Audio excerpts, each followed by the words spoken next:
This is a familiar scene. Tourists who have lost their way. At one time or another, most of us have found ourselves in this predicament, and like these men, probably stopped at a service station to ask directions.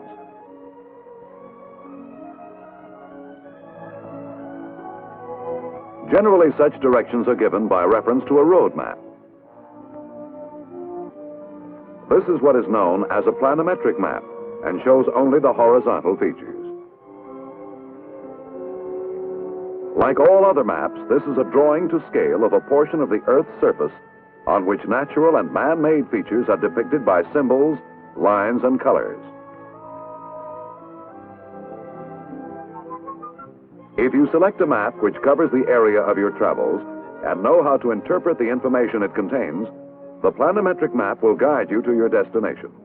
This is the purpose of any map.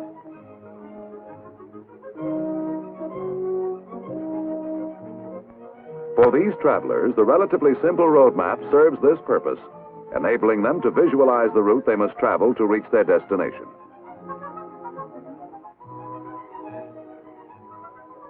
In other situations, this type of map would be of no value at all. Here, a soldier's mission takes him miles from the nearest improved road to make his way across country by referring to natural signposts such as hills, mountains, or streams, or man-made features like houses, schools, or water towers. There are no road signs here, and to plan and complete a trip or patrol requires much more information than would be found on a simple road map. So the soldier is issued a topographic map, which shows both relief and horizontal position of features, natural and man-made, in measurable form. However, no map is of value unless it is properly understood and used. At first glance, it may appear confusing, with all sorts of lines and symbols you have never before encountered. All have a purpose, and it becomes obvious that the first step in learning to read a map lies in discovering what these various symbols, lines, and colors represent.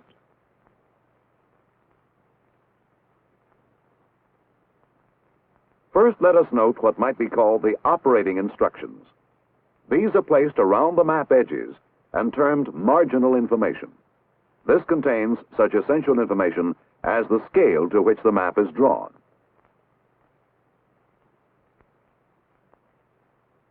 Graphic or bar scales to be used in translating map distances into actual ground distances, and the contour interval or vertical distance represented by contour lines on the map. The lower left-hand corner contains the legend, which illustrates and identifies the symbols used on the map. It might be possible to interpret the information found on a military map by continually referring to the legend for the meaning of the map's symbols. But this is awkward, so for speed and efficiency in map reading, the first requirement is to learn and memorize the more common symbols.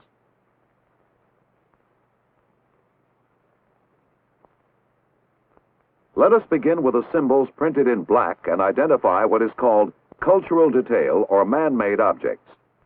These resemble, insofar as possible, the actual object's features as viewed from above. In almost any area, the most conspicuous man-made objects are highways. They come in various widths. If classed as hard surface, heavy-duty roads like these, they are represented on the military map by parallel lines. This is the basic symbol for a road, two parallel lines. A hard surface, heavy-duty road is indicated by coloring the space between the lines solid red. If the road is more than 2 lanes wide, its width is printed on the map above it. Where the road changes in width, a tick mark is placed at the point of change and the variation is noted. Reading this symbol, then, we see a road indicated by parallel lines. We also note that it is classed as hard surface, heavy duty, by the red marking. Here it is 4 lanes, but at this point it widens to 6. Other types of roads are shown by varying this basic symbol. For example, this is a hard surface medium-duty road, as is this and this. These roads, like the ones we saw before, may vary in width, but their map symbol is the same, parallel lines. A hard surface medium-duty road is depicted by alternating red and white sections between the parallel lines. Its width and variations are marked in the same manner as the heavy-duty road.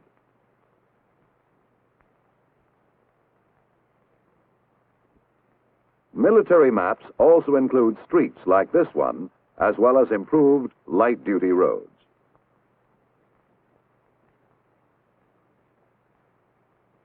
The symbol for improved light-duty roads and streets is again parallel lines. But for this classification, only the two parallel lines are used. No color code is added. Unimproved dirt roads are indicated by parallel broken lines on the military map. Important trails, footpaths, or pack trails are shown by a single broken line.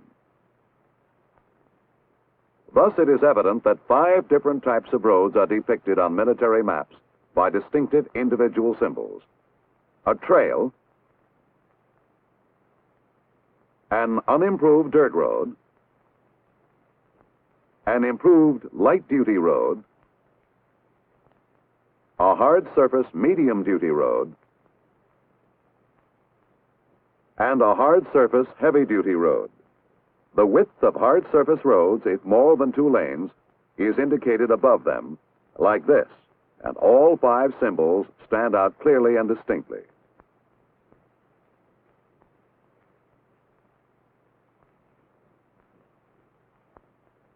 Another feature commonly seen is the overpass or bridge. This symbol is used with the symbols for railroads, highways, and streams.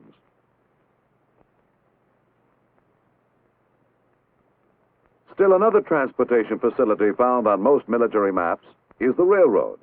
Its symbol is simple and logical.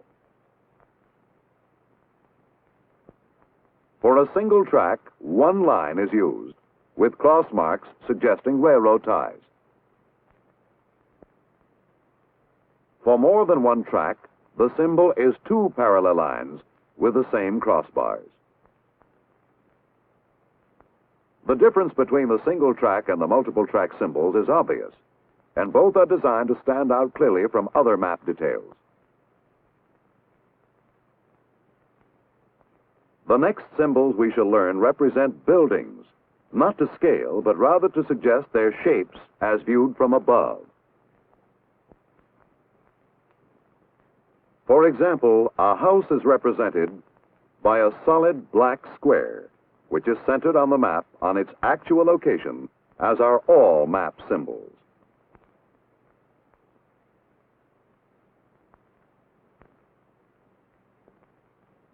A barn or similar outbuilding is depicted by an open square. The symbol for a school derives from the flag, which is flown on school property. So a school is represented by a black square with a flag on top.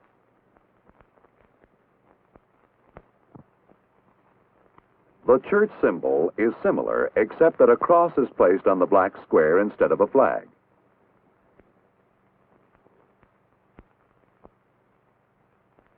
Larger buildings are usually depicted on maps by symbols which suggest their actual shape from above. They are placed on the map in proper relationship to their surroundings. A storage tank is frequently marked on military maps. The symbol representing it is a solid black circle. Contents of such tanks are always indicated adjacent to the symbols. Finally, remember that whenever man-made features, such as airports, are large enough, they are represented on maps in their proper scale.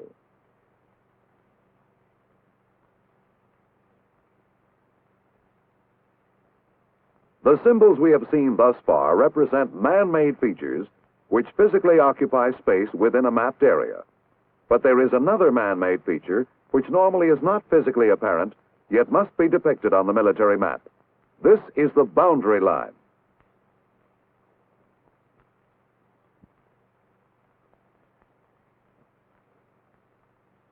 The symbols representing boundary lines are varied to distinguish the areas which they enclose.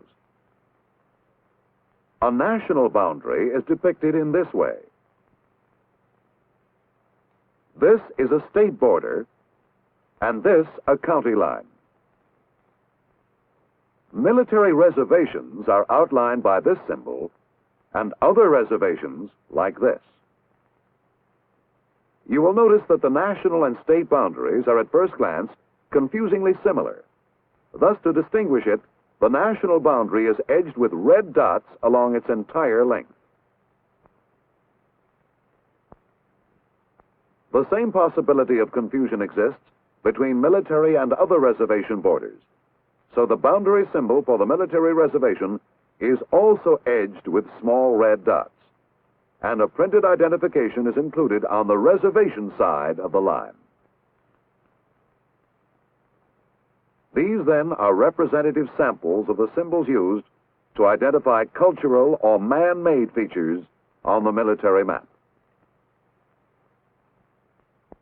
Let us now consider how natural features are depicted. The color blue on a map indicates water. Thus, large bodies of water, such as rivers and bays, are drawn on the map to scale and colored blue. Their shorelines, whether rocky, smooth, sandy, swampy, or overgrown with vegetation, are always indicated by a blue line.